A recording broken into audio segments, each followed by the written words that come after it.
সুপ্রিয় দর্শক শ্রোতা ভাই ও বন্ধুরা, কাছে দূরে যে যেখানে আছেন সকলকে আমার আন্তরিক অভিনন্দন ও শুভেচ্ছা। শুরু করছি সুন্দর একটা টপিকস দিয়ে, আর সেটা হচ্ছে একটি সুন্দর একটা 5 স্টার হোটেল। যেই হোটেলটার নাম হচ্ছে দ্য বে আইকন হোটেল অ্যান্ড রিসোর্ট।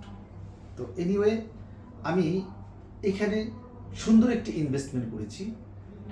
সেটা হচ্ছে মাত্র 12,50,000 টাকার একটা ইনভেস্টমেন্ট।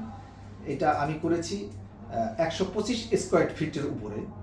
তো এইটা আমি করেছি 2025 সেপ্টেম্বর 2025। তো আমি তখন কিন্তু 125 স্কোয়ার ফিট নিয়েছি মাত্র 10,000 টাকা স্কোয়ার ফিট হিসেবে, যা এখন সেপ্টেম্বর, অক্টোবর, নভেম্বর, ডিসেম্বর, জানুয়ারি, ফেব্রুয়ারি, মার্চ 2026। তো মাত্র 6 মাসের ব্যবধানে এটা আমার ভ্যালু হয়েছে 37,50,000 টাকা।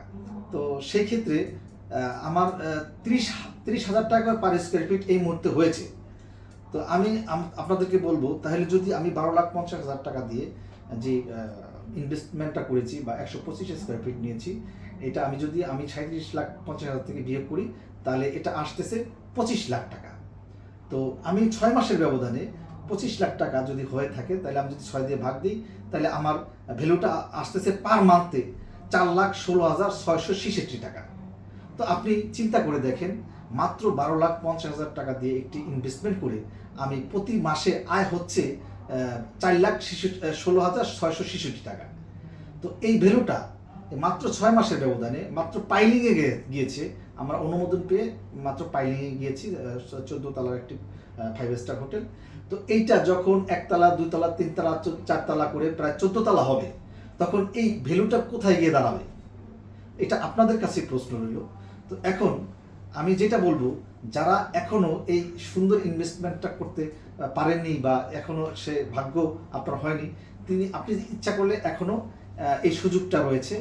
হ্যাঁ, মাত্র 30,000 টাকা পার স্কোয়ার ফিট। আমরা এটা ধারণা করতেছি 1 লাখ 1.5 লাখ পর্যন্ত এটা যাবে বা তারও প্লাস হতে পারে।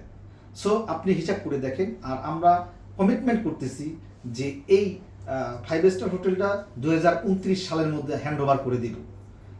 তো আশা করি আমার এই সুন্দর ভিডিওটা সবার ভালো লাগবে বা আমার এই পরামর্শটা সবার ভালো লাগবে। সেই ক্ষেত্রে আমি বলবো যে আপনারাও এরকম একটি উদ্যোগ গ্রহণ করুন এবং প্রতি মাসে প্রায় 4 লাখ থেকে 5 লাখ টাকার একটা প্যাসিভ ইনকামে অংশগ্রহণ করুন। ভালো থাকবেন বন্ধুরা। সবাইকে আবার শুভেচ্ছা জানিয়ে এখানে শেষ করছি।